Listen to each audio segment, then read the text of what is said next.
Welcome to part 2 of Stranger Meanings.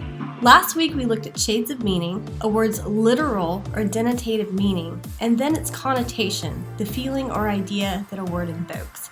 This week we're going to venture into morphology and morphemic analysis of words. Though we think of words as the smallest unit of meaning in a sentence, often words can even be deduced to less than a word or a morphemic unit. Morphemes are the smallest autonomous unit of meaning a word can carry. The word morpheme comes from the ancient Greek morph, meaning form. The English language is full of polysyllable words that contain prefixes, roots or bases, and suffixes. Morphemes help to extend and expand the meaning of that base element or root. For example, the word walked can be broken into two morphemic units, the verb walk and the ed, which signifies the verb is in the past tense. There are two kinds of morphemes that exist. Derivational morphemes, which are used to create new words, such as adding er to strange and turning the verb into a noun, stranger, which is a person we do not know. And then there are inflectional morphemes, which are used to show grammatical relationships between the words in a sentence. When we add apostrophe S to Miss Fox to create Miss Fox's strange videos, we understand the S as being possessive. There are only 8 English inflectional morphemes that exist, while derivational morphemes are used to derive new words and are numerous. Let's look at inflectional morphemes.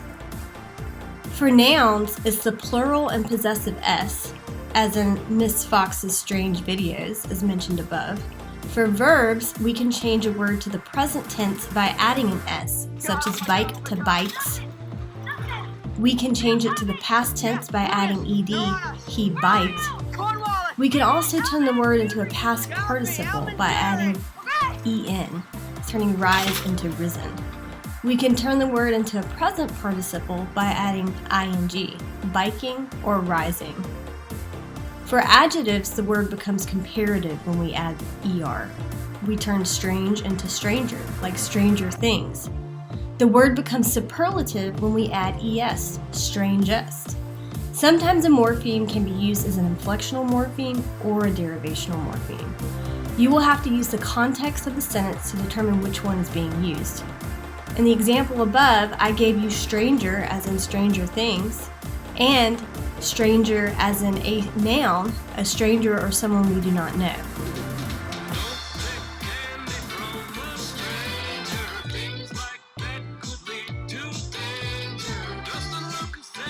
To summarize, inflectional morphemes show grammatical relationships.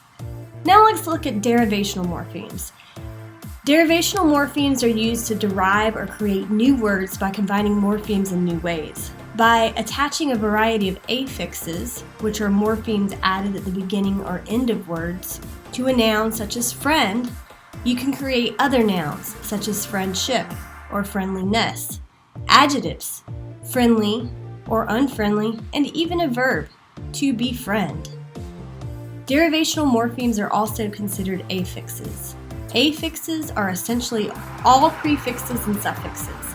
They add to or change the meaning of a word, but they are not words in themselves. In this sense, they are called bound morphemes. They must be bound to other morphemes, and they are written with a hyphen where they attach to a word. Morphemes that can stand on their own as words are called free morphemes. A prefix is an affix that is attached to the beginning of a word. A suffix is an affix that is attached to an end of a word. Every word contains a meaningful core called a base, to which a prefix or suffix is attached. And not all bases are free morphemes or are able to stand on their own. A bound base can also occur. They're rare.